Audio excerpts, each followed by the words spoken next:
Bem-vindos ao dia 6 de dezembro do Mistério de Natal. Então, vamos ver o que nos espera hoje no calendário do Advento do Joaquim. Que aventuras teremos hoje nessa corrida no espaço e no tempo, voltando no tempo até o nascimento de Jesus em Belém, com a aventura ali de Elizabeth, o anjo Efriel, Moisés, os carneirinhos. Vamos ver onde é que eles estão? 6 de dezembro. O camelo também pode ir de um lugar a outro, mais ou menos como as torres no tabuleiro de xadrez. Quando Joaquim acordou no domingo de manhã, sentiu-se como se tivesse acabado de adormecer, pois não tinha acordado nenhuma vez durante toda aquela longa noite. Mas percebeu que tinha sonhado, e assim que se lembrou do sonho, pareceu-lhe que a noite realmente fora muito longa. Havia sonhado que o calendário mágico estava cheio de figurinhas de chocolate que se transformavam em animais de verdade assim que ele abria as portinhas e as deixava sair. Para impedir que elas fugissem, teve que trancá-las na sua caixinha secreta e só as deixou sair na véspera do Natal. Então, todos os 24 bichinhos de chocolate escapuliram pela janela e saíram andando pelos campos. Estavam indo para Belém, pois foi lá que o menino Jesus nasceu. Joaquim sabia que Jesus amara toda a humanidade, mas em seu sonho Jesus gostava de chocolate também. Joaquim sentou na cama e se pôs a rir. Estava pronto para abrir a sexta porta do calendário. A figura do dia era uma torre redonda, mas deixou para examiná-la mais tarde com maior atenção. Antes, precisava ler o que estava escrito no papelzinho. Vamos ver a aventura do papelzinho. Personagem do dia, Gaspar. Quando o barco com Elizabeth, o anjo Efriel, o pastor Josué e as 3 ovelhas chegou à outra margem, já do lado dinamarquês do estreito de Øresund, todos foram recebidos com gentileza por um homem muito bem vestido. Foi Elizabeth quem o viu primeiro. O anjo, que era o remador, estava sentado de costas para a praia, e Josué estava ocupado sossegando as ovelhas. Tem um homem ali, disse ela. O anjo olhou para trás e disse, então ele é um de nós. O homem era negro e vestia um manto escuro com botões dourados, calças vermelhas de tricô e sapatos de pele de cordeiro. Foi até o barco e o puxou para a margem. As ovelhas foram as primeiras a saltar, e logo os peregrinos estavam todos na praia. O homem, bem trajado, se inclinou cortesmente e tomou a mão de Elizabeth. Minhas saudações, cara criança, e seja bem-vinda a Isjaeland.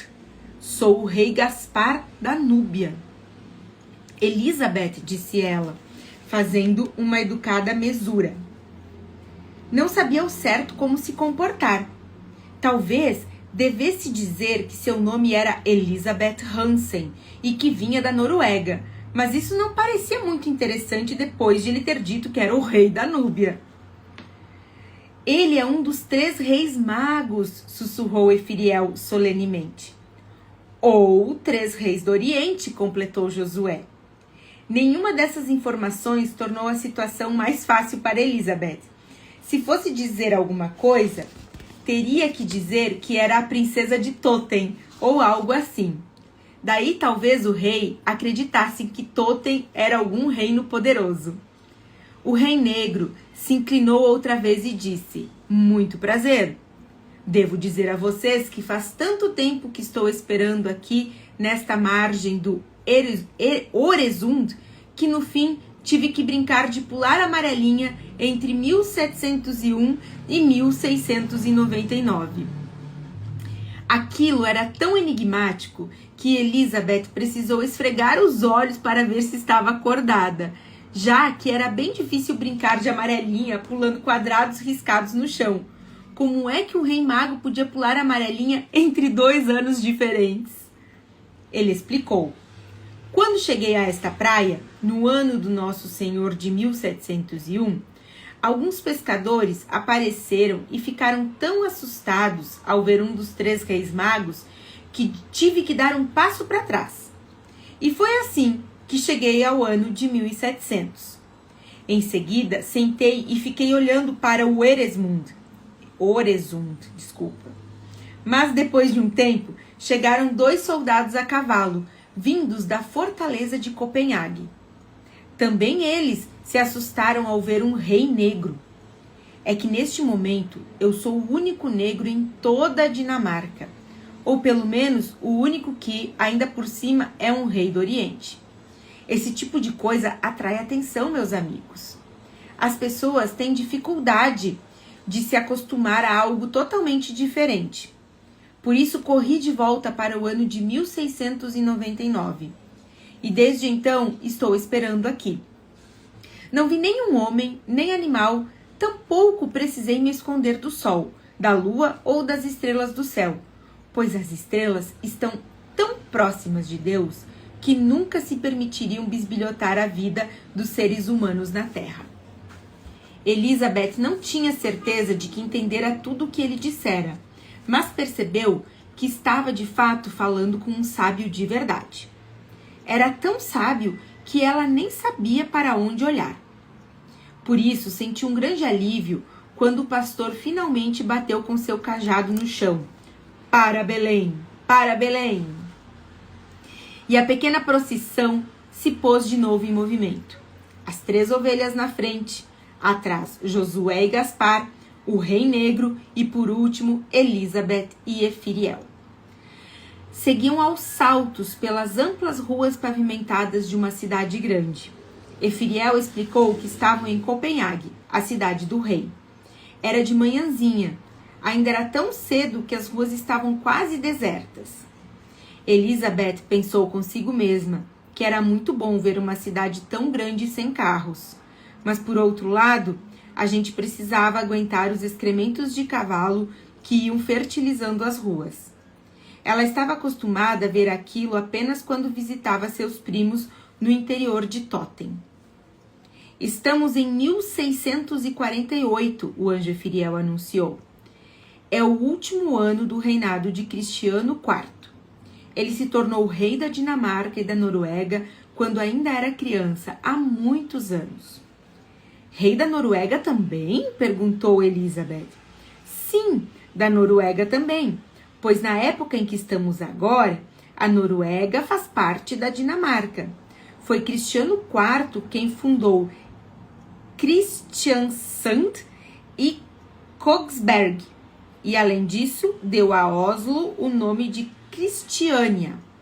Ele gosta muito da Noruega e sempre visita o país. Logo, chegaram bem ao centro da capital dinamarquesa e pararam diante de uma igreja com uma torre redonda numa de suas pontas. Efiriel explicou: esta é a torre redonda que o rei Cristiano mandou construir junto da igreja da Trindade. Embora as torres de igreja sejam imponentes, ele achou que podiam ter mais utilidade. Assim construiu a torre redonda como torre de igreja e também como observatório, onde os astrônomos podem trabalhar em paz, estudando o movimento dos planetas e a posição das estrelas no céu. Sim, pois esta é a época em que os primeiros telescópios estão sendo inventados. É uma mistura estranha, comentou Elizabeth. Ela sentia que também devia fazer um comentário inteligente de vez em quando, mas não teve sorte dessa vez, pois o rei mago discordou, abanando a cabeça. As estrelas também foram criadas por Deus. Portanto, estudar as estrelas no céu pode ser uma verdadeira cerimônia religiosa, mas aqui não há desertos, nem camelos. Elizabeth olhava fixo para ele, que prosseguiu. A melhor maneira de estudar as estrelas, na opinião de todos os sábios do Oriente, é montar no dorso de um camelo no deserto. É quase como estar sentado no alto de uma torre, com a diferença de que o camelo também pode ir de um lugar a outro. Mais ou menos como as torres no tabuleiro de xadrez. A única coisa que é um pouquinho difícil para um camelo é passar pelo buraco de uma agulha. Elizabeth olhava espantada para Gaspar. Não sabia bem se concordava com aquela comparação entre o dorso de um camelo e uma torre de igreja. Nem tinha certeza de que se pode comparar um deserto a um tabuleiro de xadrez. Gaspar pigarreou. A desvantagem de um observatório é que, em geral, ele não sai do lugar. Eu mesmo já vi uma torre permanecer no mesmíssimo lugar por mais de 1000 anos. As velhas muralhas devem se chatear com a paisagem. Por outro lado, elas percebem como as pessoas vão e vêm, e isso talvez lhes dê maior compreensão. Elizabeth concordou com um gesto. Com um gesto, Gaspar pediu que não o interrompessem e continuou ansioso. Há exatamente 2 maneiras de se tornar sábio. Uma delas é viajar pelo mundo e ver o máximo possível da criação divina. A outra é fincar raízes num único lugar e estudar tudo o que acontece ali com o máximo de detalhes. O problema é que é impossível fazer as 2 coisas ao mesmo tempo. Mais uma vez, Elizabeth se sentiu tomada de admiração pelas palavras do sábio. Para não correr riscos, bateu palmas e o anjo e o pastor a acompanharam. Contagiado por esse entusiasmo, Gaspar começou a bater palmas também, pois gostara muito de tudo o que fora dito. Elizabeth pensou consigo mesma que devia ser divertido ter pensamentos tão inteligentes que as pessoas sentissem vontade de aplaudi-los.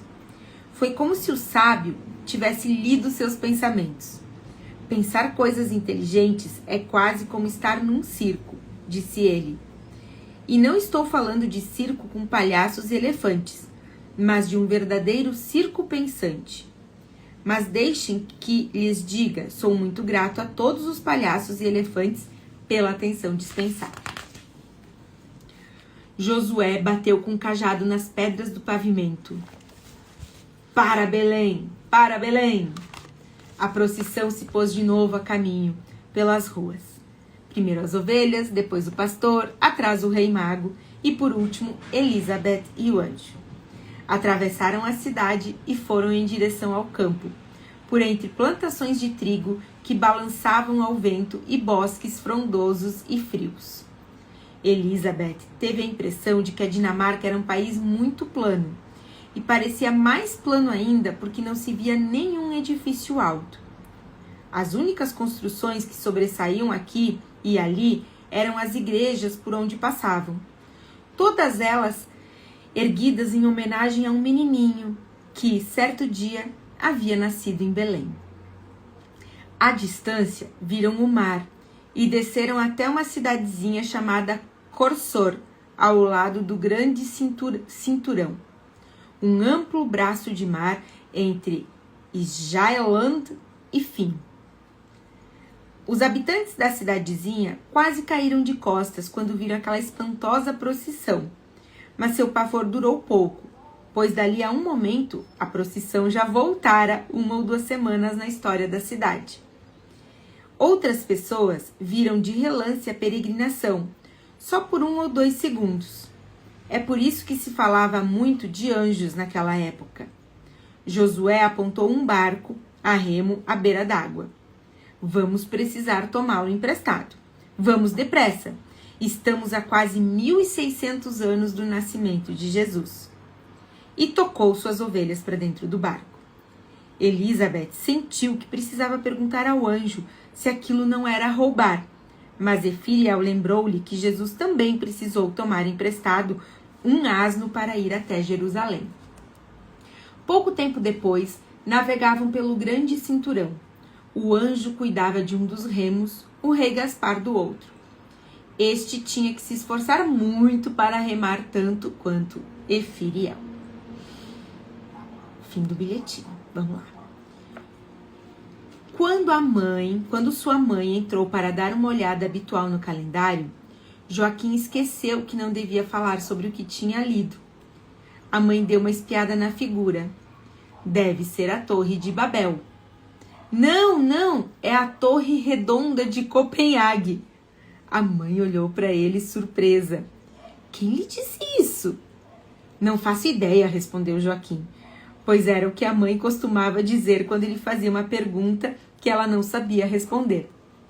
Além do mais, é impossível jogar xadrez com uma torre dessas, porque ela não sai do lugar.